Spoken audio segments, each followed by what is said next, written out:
Salve Wanyambe. Selamat pagi saudara-saudari yang dikasihi Kristus. Mari kita mengawali hari baru dengan mendengarkan firman Tuhan yang diambil dari Injil Yohanes pasal 15 ayat 18 sampai dengan 21. Tuhan bersamamu. Inilah Injil suci menurut Yohanes.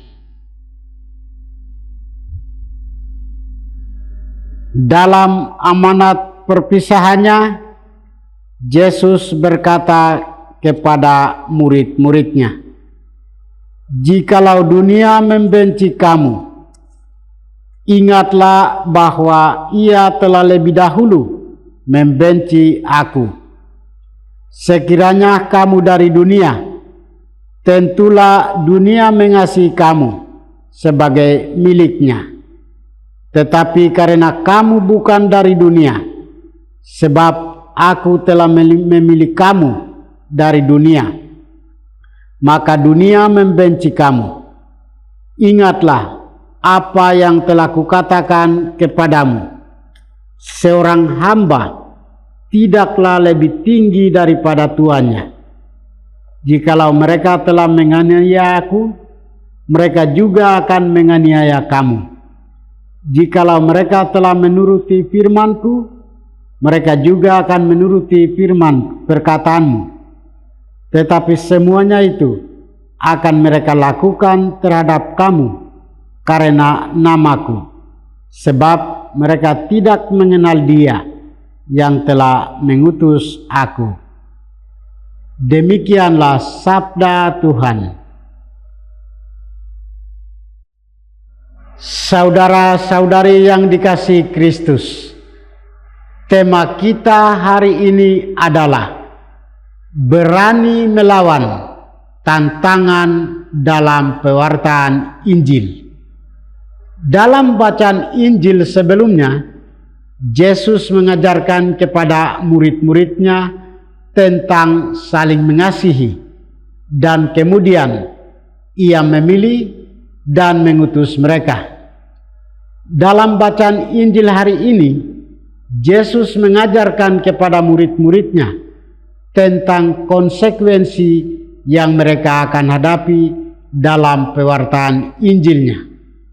Maka Ia berkata, "Jikalau dunia membenci kamu, ingatlah bahwa ia telah lebih dahulu membenci aku daripada kamu. Sekiranya kamu dari dunia, tentulah dunia mengasihi kamu sebagai miliknya. Tetapi karena kamu bukan dari dunia, melainkan aku telah memilih kamu dari dunia, sebab itulah dunia membenci kamu." Para murid Yesus benar-benar memegang perkataan gurunya ini, dan mereka berani mewartakan Injil di tengah-tengah dunia dalam penuh tantangan. Seluruh diri dan hidup mereka bahkan mempertaruhkan nyawanya demi mewartakan Injil. Mereka dengan penuh sukacita mewartakan tentang kebangkitan Kristus kepada segala bangsa. Salah satu contoh yang kita bisa angkat di sini adalah Rasul Paulus. Kiprah pelayanannya semakin meluas dan menjamah banyak orang yang belum mengenal Tuhan. Dia pergi ke tempat-tempat asing dan menebarkan Injil Tuhan. Dia menghadapi banyak tantangan dan penderitaan dengan penuh iman. Dia sungguh menyadari bahwa ia tidak berjalan sendirian, akan tetapi Kristus senantiasa berjalan bersamanya. Dia selalu berserah pada kehendak Allah melalui bimbingan Roh Kudus, seperti yang dikisahkan dalam Kisah Para Rasul.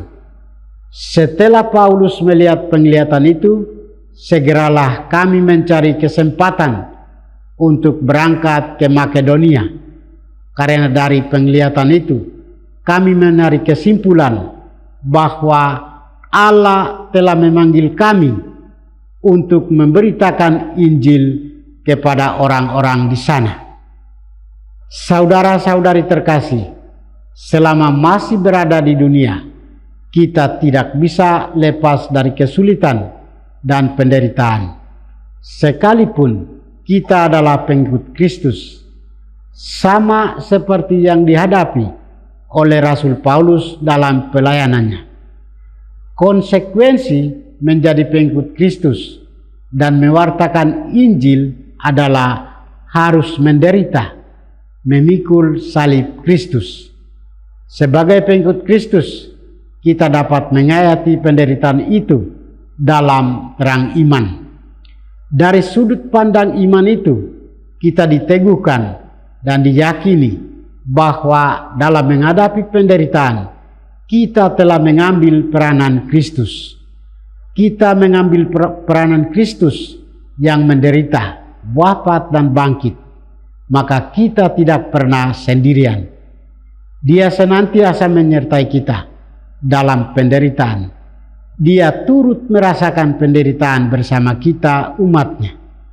Kita tidak perlu takut dan gentar, sebab Roh dari Allah selalu berjalan bersama kita dan akan menunjukkan jalan keluar pada waktunya. Marilah menimba spirit dari Rasul Paulus dalam hidup, karya, dan pelayanan kita. Sebab sebagai pengikut Kristus, kita pun diutus untuk mewartakan Injil. Kita mewartakan Injil melalui setiap karya dan pelayanan yang kita lakukan setiap hari. Mari kita membiarkan diri kita dibimbing oleh Roh Kudus dari Allah dalam karya dan pelayanan kita. Tuhan memberkati kita.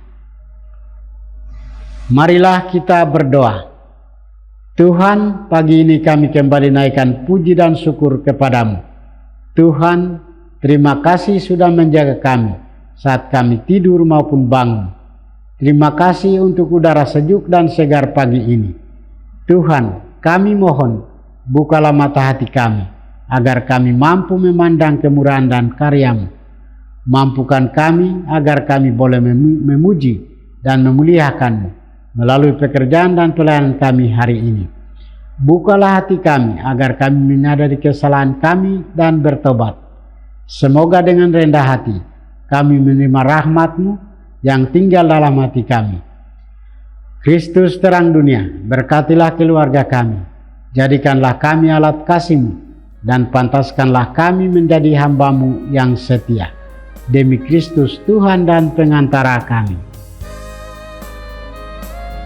Tuhan bersamamu.